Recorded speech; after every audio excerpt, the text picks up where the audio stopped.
Magandang gabi, si Almar po ito. Doon po sa Hello po. isinusulong ng Kongreso na anti-dynasty, kasi hati yung ating mga kababayan dito, merong gusto, meron ding ayaw. Yung mga nagsasabi na, may mga nagsasabi kasi na okay lang naman yung political dynasty kung maganda naman ang pamamalakad, bakit naman daw, kumbaga, papalitan. Ano pong masasabi po ninyo dito, attorney?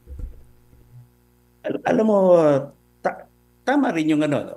Kahit ako ay wala akong definitive na stand dito sa anti-political dynasty ano natin. Kasi ini-elect naman sila ng mga tao, di ba?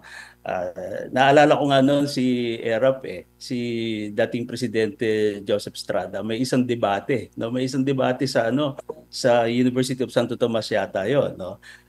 Ang punto niya, bakit natin pagbabawalan ang mga, let's say, politiko na yung anak ay gusto rin maging politiko. Kasi kung yun daw mga, halimbawa, abogado, yung anak ay gusto maging abogado. Yung doktor, yung anak ay gusto maging doktor din. Natural din, syempre, no? Kasi they look up to their parents, no? And maybe their closest relatives, no? And see their accomplishments, no, in public service. Nabanggit kasi ni Erap doon, sabi niya, halimbawa, kung yung mga pare, ang anak ay gusto ring magpare, hindi natin dapat ipagbawal yon. Pero mali yun, syempre, no? Kasi yung mga pare, dapat walang anak, no? Anyways, that is one argument against these mga anti-dynasty measures, no? But on the other hand, we've seen based on our experience, no, na makikita mo naman talaga na sa mga probinsya, no, at kahit sa National Capital Region ay merong mga ilan-ilan lamang, no, na mga apelyido na namamayagpag, okay, for decades, no, for decades. Okay? At talagang parang maaari mo sigurong sabihin, kung kayo maglalagay ng some kind of correlation between yung lack of development ng ilang lugar sa atin, maaaring may correlation kasi nga meron tayong mga political dynasties na namamayagpag dito sa atin. But then, no, kailangan talaga itong pag-usapan ng malalim. Kasi alam din natin naman na may mga lugar na natitibag nila yung political dynasty. Tapos, ang nangyayari, may umuusbong lang na bago. So, ano bang, di ba? Ano ba talaga ang mali? Palagay ko dapat nating tingnan mabuti yan, no? Pag-aralang mabuti. Mm. Balikan ko lang yung timing kasi yung isinusulong ngayon na anti-dynasty sa point of view po ninyo, attorney, ito ba ay para makakatulong talaga sa bayan or ginagamit lang para mabawasan ng kasalukuyang administrasyon yung magiging puwersa o magiging kalaban nila sa darating na 2028 election? Oh, that's another factor, no? Kung titignan siguro natin at susuriin natin kung ano talagang objective at bakit isinusulong ang anti-political dynasty bill sa ngayon, no? Pero I think ang mas obvious na dahilan is kailangan we're trying to take off, some heat from the current controversy, no? Kasi nga itong magkakamag-anak ang nasasangkot, no?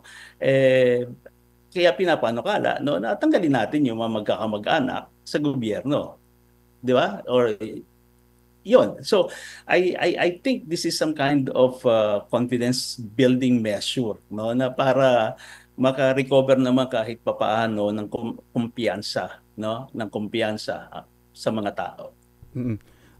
May mga kababayan tayo, marami sa ating mga kababayan, attorney, na dismayado ngayon sa kasalukuyang administrasyon, sa Congress, sa Senado dahil nga sa mga nangyayari. Pero sinabi ng ating pangulo na yung sistema daw ng hustisya gumagana, walang pangalan, walang yaman, walang impluwensya ang mapigil sa pag-abot ng hustisya. Kaugnay ito sa mga ginagawa ngayong investigasyon patungkol sa flood control projects. Ano po masasabi ninyo ngayon, attorney, dito nga sa kasalukuyan nating sistema ng ating hustisya sa ngayon, attorney? Yung sistema ng hustisya, kung yung justice system ang ating pinag-uusapan, gumagana ang ating justice system, no? Nandiyan ang ating Korte Suprema, may mga appellate courts tayo, may mga special courts tayo. Alam niyo naman na binabandera nila, no, na may mga nasasampahan ng kaso sa Sandigang Bayan. So in other words, nandyan ang ating nandyan ang mga korte natin, at yung ating justice system ay gumagana. It's vibrant, no? It's vibrant. Mm-mm. So hindi ko lang naintindihan, maunawaan yung konteksto, no? Ano ba, Almar, yung Ah, tinutumbok na mm. daw? Pero ang hugot kasi ng ating mga kababayan, yung ang pagpapadala ng ating nung former President Rodrigo Duterte sa ICC, at yung kumbaga nagdududa din kasi sila dun sa kumbaga aksyon ng ating pamahalaan, like for example, kapag kalaban ng ating administrasyon, ang bilis ng usad. Pero kapag kaalyado ay parang ang hina ng o ang bagal ng usad ng hustisya, attorney. Mo hindi justice system ang may problema sa gano'n, kung hindi yung ating politika, no? Naintindihan ko yung kung saan nanggagaling yung mga ganyang kritisismo, no? Kasi ang basic premise kung bakit pinadala ang ating former president, no, si PRRD sa Hague, no? Dahil di umano hindi maaaring makakuha ng hustisya dito sa Pilipinas, no, ang mga biktima daw ng dating polisiya, no, ng nakaraang administrasyon. eh kung ganun pala, no, di ba, parang no, inconsistent. Naintindihan ko kung bakit ganyan ang pananaw ng iba sa ating mga kababayan, no. Yun, tama yun, yung Mm. parang selective. Are we being selective? Yeah. Mm. Mm. Sir, doon naman po sa mga nagsasabi na galit at walang tiwala sa ating kongreso, lalo-lalo na dito sa 20th Congress, nais nilang i-abolish. Ano po masasabi po ninyo dito, attorney, na sa ating mga kababayan na nais i-abolish yung kongreso po? Alam mo, eh, they para I'm sorry, baka may mga kaibigan naman kasi tayong mga kongresista din, no. Pero parang they deserve it, no. Ganyan yung nangyari, no. Talagang nakita ng mga kababayan natin kung paano namamanipula ang budget. At yan ay nanggagaling. Siyempre, yung power of the purse, no, ay nanggagaling sa Kongreso. Alam din, nakita din yung mga insertions. Sinasabi din yung mga proyekto na di umano, mga pet projects ng member ng Kongreso na pinopondohan naman through the DPWH.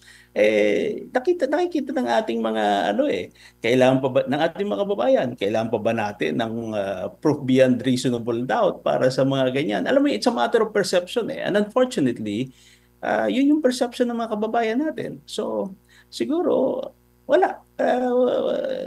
They'll just have to grin and bear it, so to speak.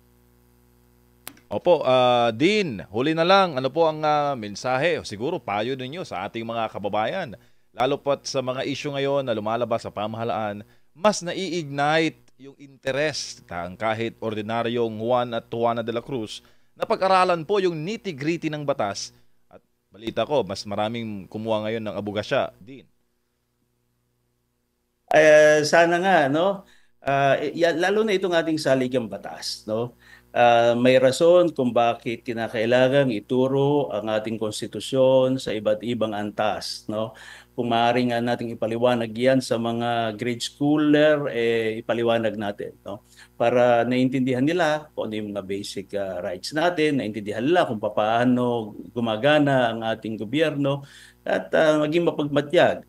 Dapat tutukan din yung mga provision ng public, yung accountability of our public officers. Dahil palagi ko, marami talaga ang maabuso dito sa kanilang mga poder. Okay, so pagpatuloy lang natin ang ating pagtutol sa mga ganitong pang-abuso, at hopefully tayo ay makarating naman tayo sa in a better place, so to speak. MJ. Opo, maraming salamat mga kababayan. Nakasama po natin ang magaling na dekano ng San Sebastian College of Law. Walang iba kundi si Attorney Ted Pastrana. Sir, sana hindi itong huli, kundi ito ang umpisa ng mas maraming panayam natin. Thank you, sir.